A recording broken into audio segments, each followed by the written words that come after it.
ॐ नमो भगवते वासुदेवाय। अथ अष्टमोऽध्यायः। मैत्रेय उवाच। तत्सेवनीयो बदपूर्वंशो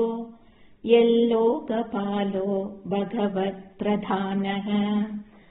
बभूविदेहाजितकीर्तिमालाम् पदे पदे नूतनयस्य भीक्ष्णम्। सोऽहं नृणां शुल्लसुखाय दुःखम् महद्गतानां विरमाय तस्य प्रवर्तये भागवतं पुराणम् यदाह साक्षात् भगवान् ऋषिभ्यः आसीनम् उर्व्यां भगवन्तमाद्यम् संकर्षणं देवम् अकुण्डसत्त्वम् विवित्सवस्तत्त्वम् अधः परस्य कुमारमुख्या मुनयोन्वपृच्छन् स्वमेव धिष्ण्यम् बहुमानयन्तम् यं वासुदेवाभितमामनन्ति प्रत्यग्धृताक्षाम्बुजकोशमीषद् उन्मीलयन्तम् विबुधोदयाय स्वर्धुन्युधार्द्रै स्वजडा कलापैर् उपस्पृशन्तश्चरणोपधानम् पद्मं यदर्चन्ति अहिराजकन्याः सप्रेम नानाबलिभिर्वरार्ताः मुहुर्गृह्णन्तो वचसानुरागस्खलत्पथेनास्य कृतानि तज्ञाः किरीटसाहस्रमणिप्रवेग प्रत्योदिधोत्तामपणासहस्रम् प्रोक्तम् किलैतद् भगवत्थमेन निवृत्तिधर्माभिरथाय तेन सनत्कुमाराय स चाह पृष्टः साङ्ख्यायनायाङ्गधृतव्रताय साङ्ख्यायनः पारमहंस्यमुख्यो विवक्षमानो भगवद्विभूतिः जघादसोऽस्मद्गुरवेन्विधाय पराशरायात बृहस्पतेश्च प्रोवाच मह्यं स दयालुरुक्तो मुनिः पुलस्तेन पुराणमाध्यम् सोऽहं तवैतत् कथयामि वत्स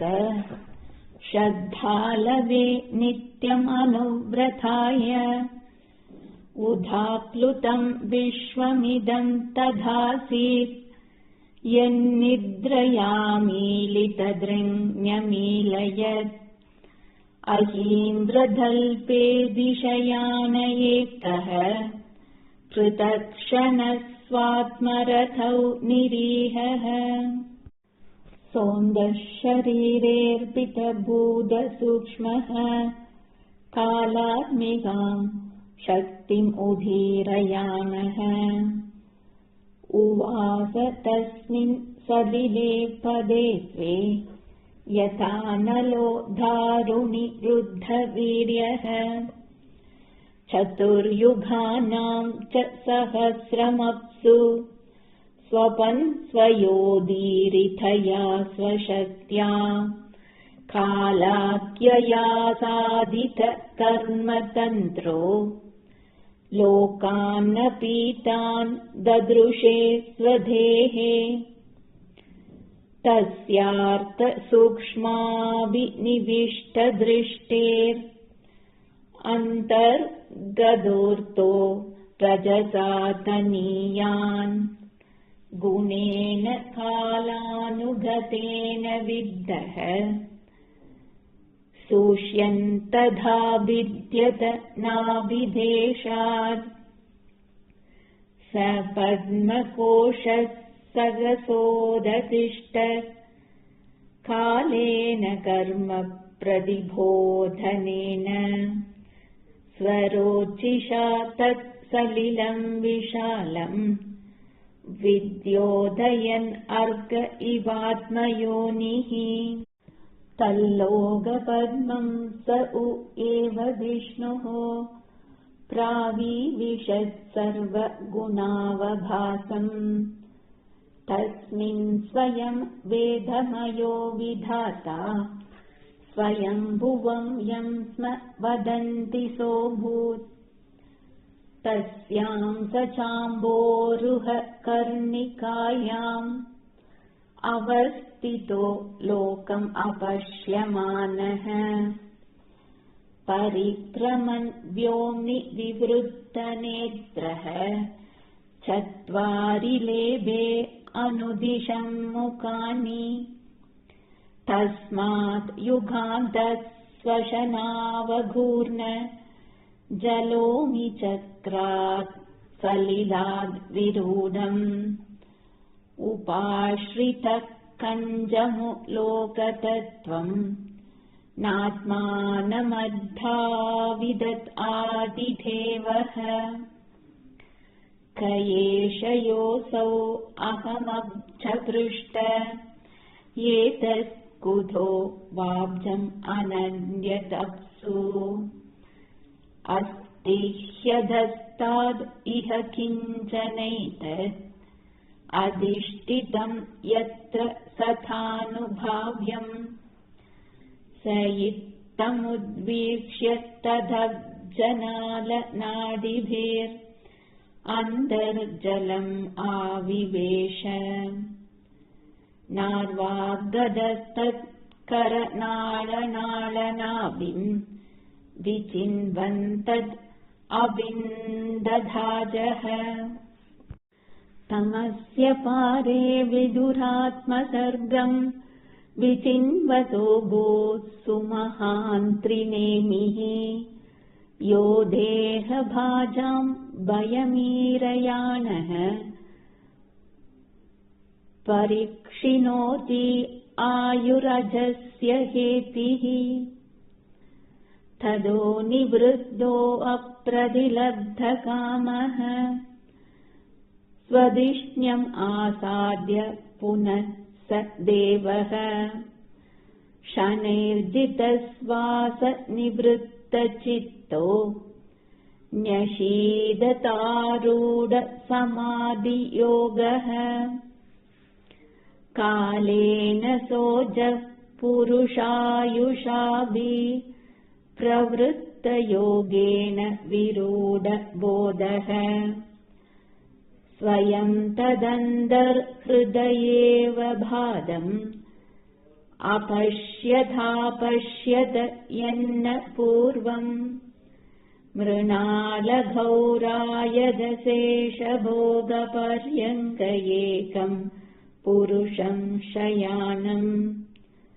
पणादपत्रायुधमूर्धरत्नद्युभिर् हदत्वान्तयुगान्ततो ये प्रेक्षाङ्क्षिपन्तम् हरितोपलाद्रेः सन्ध्याग्रनीवेर्उरुरुक्ममूर्ध्नः रत्नोदधारौषधि सौमनस्य वनस्रजो वेणुभुजाङ्घ्रिपाङ्घ्रेः आयामतो विस्तरदस्वमान देहेन लोकत्रयसङ्ग्रहेण विचित्रदिव्याभरणां सुखानां कृतश्रियापाश्रित वेषदेहम्